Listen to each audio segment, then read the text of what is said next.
This is what bothers me about all of this.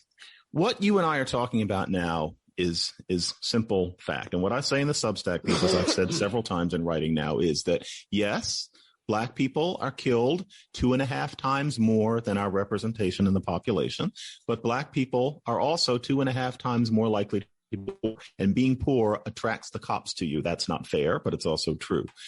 And yet here we are a year later, and it's clear that the way the national conversation goes is such that facts like that are simply not allowed in the conversation. People read these things and ignore them. People read those things and say something against them that doesn't really make any sense. It's just considered to be unsayable outside of certain circles. And I'm not saying that I'm censored. I can say whatever I want. Fine. But it's not the way respectable people are allowed to talk about this sort of thing. People just have their ears closed.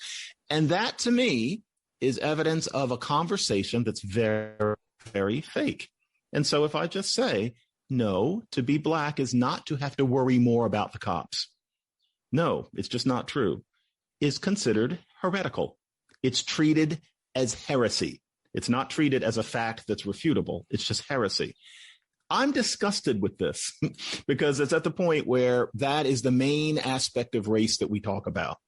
And it's all just a fake conversation. And I say in the Substack piece, anytime now that you hear about cops killing a Black person, it's a horrible thing. Remember that that happened to a white person too, and almost certainly more than one. And just have it as a mental exercise. Think, would a cop not do that to a white person? And the truth is, all you have to do is look in the Washington Post database and you'll see that cops have done that to a white person, where brutally, the media just never said anything about it beyond wherever they live. You just don't hear about it.